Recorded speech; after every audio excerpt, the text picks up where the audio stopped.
welcome everyone, all the participants that they are joining us by video conference. This is very important, even the closure of the Streamline project. It has been a long journey with a lot of work to support the Streamline billion source and the activity of our facility. We want to thank the organizing committee and all the speakers that today will deliver the results of those efforts. So I hope that we will have time to discuss, to share, and to see how successful the project has been in all these years. That's all from my side. I think that Gary will chair the meeting. So thank you one more time. Thank you, Gemma. So first up today is Michael Krisch. He's coordinator of the project. He's heavily involved in Work Package 1 and Work Package 2 of Streamline. Work Package 1 is organization. Work Package 2 is forward thinking. Michael, are you ready? Yes, if you're ready. Over to you. Thank you. Can you hear me? All right. Okay, I think I love these type of moments because we're very close to the end of a very important European project, Streamline. And what I'm going to do in the next 20-25 minutes to come is just to give you an overview of the project and point towards a couple of highlights, either that will not be covered in the presentations following, and point to ones which will be presented. And I don't want to anticipate the conclusions, but from my very personal perspective, I can say it because I didn't initiate that project. I think it's a great project. And the bad news is it's not over because we have another month before the closure of the project officially. But I think it's worthwhile to take stock of what we have and reflect on the future. So with that in mind, as I promised, I give you an introduction and an overview. But I start from the back because I think for this type of projects, it's very important to have the acknowledgements up front to underline at a very early stage all the key people who have been really making this possible. Then I will give you the context of Streamline in the context of the ESREF upgrade program, a brief glance through the project organization and structure that is pretty classical, and then go into the core, which is the project overview and highlights, and then introduce the next speakers, and then hand back to Gary, unless there are urgent questions that cannot wait the coffee break, or that are online, which I have no control over because that is in the competent hands of Chiara. So first of all, it starts with the Streamline coordinators. It's almost like with a research agency in Brussels, where project officers change quite frequently. Streamline has seen 3 coordinators. The project has been designed and masterminded mainly by Jean Sozzini and a lot of people in the back. It was when Jean left ESREF to become director of research at Soleil by Harold. And when Harold left, it was taken over by me at the time in the function of an international science and innovation programs manager attached to the directorate. And I wish to underline all the people who are in the executive team and the project support team. You see them listed here. These are the work package leaders, the deputy leaders, as well as the support team, all the Streamline participants, the ESRF senior management for the continuous support in that project, the project advisor from the ERA, first Christos, and now since recently Angela. And finally, we had 2 reviews, and this is somehow a full dress rehearsal of the final review. We had 2 previous reviews that were conducted with a very strong support by the project reviewers who really helped us streamlining Streamline. And these were Lars Osten, Christoph Roth, and Axel Stoiber. So what is Streamline standing for? Streamline stands for Sustainable Research at Micro and Nano X-ray Beamlines.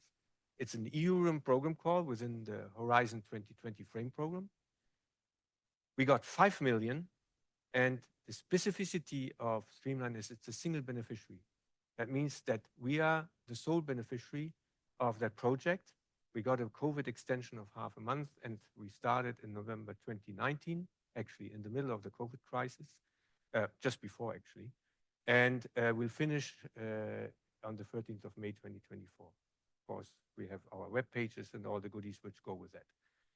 Streamline as for those who are longer at the ESREF, as well as ESREF, has been essential in preparing and implementing the ESREF upgrade program 29, 23, 23. ESREF Up was again a 5 million single beneficiary call to prepare ESREF upgrade phase 1. And Streamline was actually kicking in when we knew that we're going to have a brand new, groundbreaking machine, and we would face a couple of major challenges. And these challenges were, A, get our beamlines up to speed, get the machine running within specs, and get the users ready to exploit this wonderful machine, which is ESREF EBS. And Streamline really was crucial to underline and streamline the processes that we needed to implement to really be ready for the full exploitation of ESREF EBS. If you do a little back to the envelope calculation, 10 million out of a total investment budget of about more than 500 million, Streamline and ESREF together are only 3% of what the ESREF upgrade costed. But these 3%, I think what we got out of these two single European projects, not only to talk about the other ones that accompanied the upgrade, not to talk about the 10 ESC grants, not to talk about PANOS, not to talk about all the other ones which are on the back, like ETMO Power and so on and so forth, and so on and so forth, I really underline the concept that external funding, and specifically from the European Commission, not only, but specifically from the Commission, are essential for research infrastructure such as the ESREF. And just to summarize the upgrade, for all you know better than everybody else, we've supplied 28 completely new beamlines, or deeply refurbished beamlines, a disruptively innovative storage ring. We pioneered new big and open data IT infrastructures, and all this with new infrastructure, a new machine with 25% of energy savings. On top of that, on budget, on time, and within specs. And now we are at the end of this exciting upgrade project, and we have 30 times higher transparency, 100 times higher brilliance, 100 times horizontal emittance that allows a whole plethora of new experimental opportunities that we need to tap on. And we need to tap that in the most efficient way. Just to throw in again a few numbers, we got, with the combined effort of a completely new X-ray source, new optimized EBS-ready beamlines, innovative and new instrumentation, and new data analysis and management tools. If we look across the beamline portfolio, improved experimental conditions that range from improvements by 2 to 4 orders of magnitude. And Joanne will just give one example from ID28, where we are basically close to a factor 1,000 of more efficient use of this wonderful source and the data coming out of it. And there are many, many other beamlines that are in that ballpark. So what is actually Streamline all about, and the way the initiators designed it? This was on one side to take the ESREF EBS source with the beamlines and infrastructure to produce brighter X-ray beams. Today we are the brightest source in the world, and that opened up the pathway to new science. And on the other, we had Streamline, which put a strong emphasis on access and data services, enhanced capacity, modernization of tools, a very strong focus on community outreach, with all the ultimate goal to increase efficiency and usability. We did that, and we believe, thanks to a study we performed, that the ESREF EBS socioeconomic impact with comparison to the old machine has dramatically improved, and all has been done, as I mentioned, with a less important environmental footprint. This shows you here now the outline of the typical project management structure with an executive team, the work package leaders, the deputy leaders, links to administration and communication. And I wish, like here, to underline the project support team, and I wish to mention them specifically and by name: Gary Edmonds, Chiara Facciretti, and Ellie Ryan, who did a fantastic job throughout the entire project to really get the best out of this Streamline project. And all the others you see as the work package manager. I wish to underline again the importance specifically of work package 2, that really works on the business plan and the facility access policies. And that's a double header of Gemma Martinez Criado, who gave the welcome address and myself. And you will have presentations from Joanne McCarthy and Stephanie Monaco in the frame of Work Package 3, from Andy Goetz, Enyo Capra and Thanos for building up capacity of Work Package 5. And I will mostly cover Work Package 5 highlights regarding user engagement, training, and outreach. So this is basically the classical outline of a project with a logical workflow where we really go to define the overall sustainable strategy and policies, done. Update user tools and administrative procedures, largely done. Still a few things to go, and this underlines that as well there's life beyond Streamline to continue this important work. Build capacity, you will see that this is advancing at a rapid speed, and user engagement, training, and outreach is something that we have done very intensively, and we need to intensify that in the future, because the future will be a vibrant user community that will come to the ESREF to do better science. Starting from the most classical dissemination tools, we have 2 publications in preparation and 3 more that are already published in 2 different journals that are strongly linked to Streamline and the work done within Streamline, and hopefully more to come. I would say we have a pretty dynamic project webpage and live presence through the whole spectrum of social media. And I'm really grateful for all the people behind that to really disseminate results and share knowledge and information about the project. Again, we had a quite ambitious scientific roadshow that initially started as a virtual roadshow through Zoom, but now we are really going in person out to scientific communities, but as well to industry, and we'll have a dedicated presentation to that.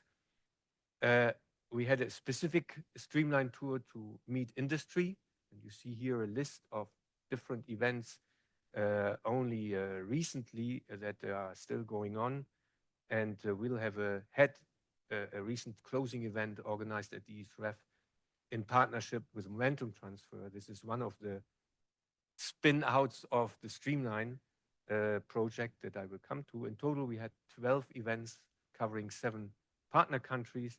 One of the highlights definitely was a major dissemination event that took place within the frame of Science Business Anniversary Public Conference in February 2024, where we not only hosted a parallel session, but as well we had Francesco in the plenary session in a very timely moment of the conference. And as usual, Francesco was a little bit ahead of us with 300 attendees, but in the parallel session, we had 270 attendees, so almost a plenary meeting. And I think both presentations, specifically the one from Francesco, were extremely visionary and really paved the way of the future and the future way research infrastructures, pan-European infrastructures look like. And just to mention well-known faces here, Marie-Ingrid Richard, is a grant holder at ESREF, and Bernd Hinrichsen,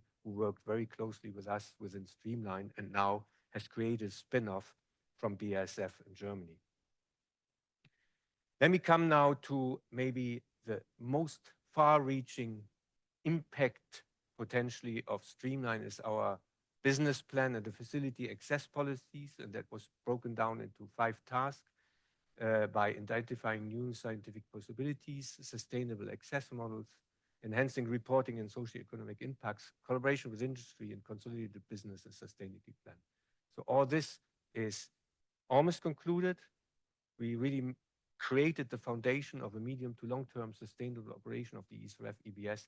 But again, this has to be underlined as well. Streamline was catalyzing and facilitating that, but there was a lot of activities around that then spun off out of that and was helping. One of the key things we started off are cross-cutting reviews that went across beamlines on scientific themes. We had 5 of them: sustainable energy generation and storage technologies, neurodegenerative diseases, high-pressure science, past and future, and catalysis industry. So you see, we had these cross-cutting reviews across society-relevant themes. And we are next week having the one on cultural and natural heritage. And this closes the cycle of 5 cross-cutting reviews, which really allowed us to put the finger and the focus on where X-rays at ESREF could make a difference.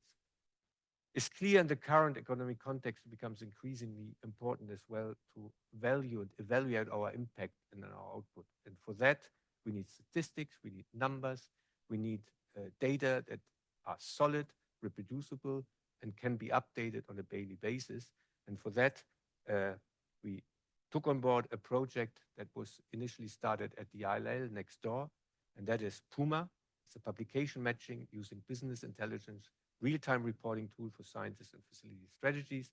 And we have later on a presentation on PUMA, so I will not go further on.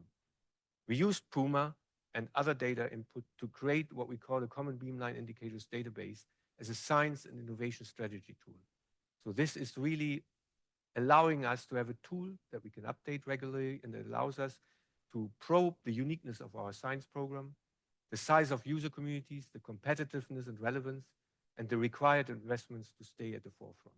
So we have this established now, and we'll update it every year.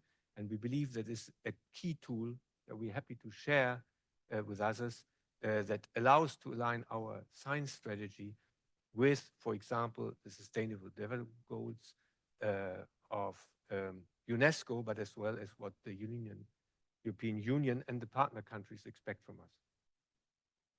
I will not spend much time about access because this will be covered by Joanne McCarthy, the head of the user office here, but we clearly identified that we need to have something more than classical access through regular single proposals.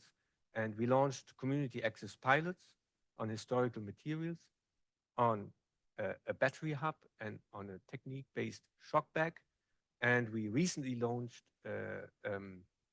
subject-driven and topic-driven access and rapid access in the recent years. We cast our medium to long-term strategy through a series of meetings, most importantly, the meetings of the experimental division that go into the history, hopefully, of ESRF as Autron meetings. We had 2 so far, and we are looking forward to the 3rd and final one in the frame of Streamline to really talk about science strategy, and the future of ESRF.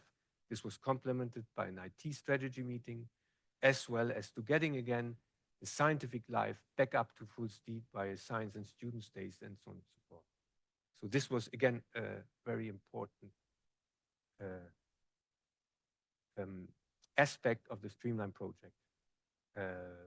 For impact and as well increase the service capacity of our facility, we put a lot of effort in the frame of Work Package 5 to stretching our services and trying to really improve efficiency and innovation. And here again, I will not go into details. We have 2 presentations in that respect, one by Ennio and Thanos on really the boosted industry access to ESRF, and another one by Andy, who will cover, amongst others as well, EVOX workflows and subjects such as putting the data on a publicly accessible website. And the most prominent one is probably the Human Organ Atlas. That is a beautiful example of fair data and open data. So I can skip that. I can skip as well and go very briefly through novel high throughput characterization service for industry and academia that has been created within Streamline for high throughput X-ray diffraction and X-ray fluorescence. And the number of samples that we scanned in 2 years is impressive for both techniques. 160 samples per hour, 360 samples per hour is really a big amount of data that we have to cope, and this is challenging for us. And again, I would mention that out of this high throughput X-ray diffraction services that have been developed together with BASF at the time now has led to a spin-off that is called Momentum Transfer that is currently being created. It's operational, and we have a grant running with the BMBF together with DAISY in Germany to help further develop this technique. User engagement, training, and outreach is clear that with all these wonderful tools that are now available to our user community, we have to make them aware, we have to engage with them, we have to train them, And the ones who are not yet aware of these fantastic opportunities, we have to get them to the ESREF. So there are two things. There's outreach and getting them to the ESREF. So I will just briefly glance through what we did in getting them on board. We hosted about 10 or even more workshops at the EWARE on trying to attract and interest new communities at the ESREF. And we had cultural heritage, dark field X-ray microscopy, quantum materials, diffraction microscopy, fluid dynamics, dynamically compressed matters with X-rays. Just these communities where we had pioneering work done, where we now have EBS ready, specific and performing beamlines. So it's clear that this is a perfect moment to build up the community and reach out to an even larger scientist of diverging background and interest. These are just a couple of pictures of the diffraction microscopy workshop that is intimately linked to ID3 as well as ID11. The fluid dynamic workshop that was actually held last month, and the dynamical compressed matter workshop. Again, this was recently held at ESREF that connects to ID19, ID24, and so on. The Insight program is again, we try to get people to learn about the ESREF, so to be on the battleground and try to see how an experiment works. We have done that a couple of times. We only had 40 young researchers to come to the ESREF, and I think our aim post-Streamline should be to multiply that number by a factor 10 at least, because training of new users, I think, will be key to increase the scientific output of the facility. This is again a couple of photos that we have done in a training course related to advanced methods for ambient crystallography at the ESREF. That was at the end of the last month. Reaching out, that means us traveling out to member and partner countries is equally important, and probably the highlight, not probably, the highlight of this year was a second visit out to Greece to really attract a Greek scientist and lobby for Greek scientists to use the ESREF. And I think this looks very promising, specifically to the efforts of Gemma, Francesco, and Thanos, and Dimitris from ID18. There are the later two ones being Greek, to really help to get Greece on board as a new partner to the ESREF. That would be a fantastic, fantastic accomplishment. And I was mostly out of that, but from the outside, it looks very promising, and it would be fantastic to have Greece joining the ESREF. Then the ambassador program is another one which I think was very successful. If you look at the numbers, that was not targeting a specific country. This was targeting to maximize the output of the ESREF impact, ESREF EBF's impact in partner countries and beyond. And we sent ambassadors to represent the ESREF in 26 countries, more than 180 individual participations in events. And you see this worldwide coverage, partly by Zoom, so CO2 friendly, partly by in person, which is, I think, an important element as well. The human contact cannot be established through a Zoom link. So I think this is very obvious. So with that, I'm at the end of my presentation, on time and on budget. And I leave the floor to Gary with the next presentation. Thank you, Michael.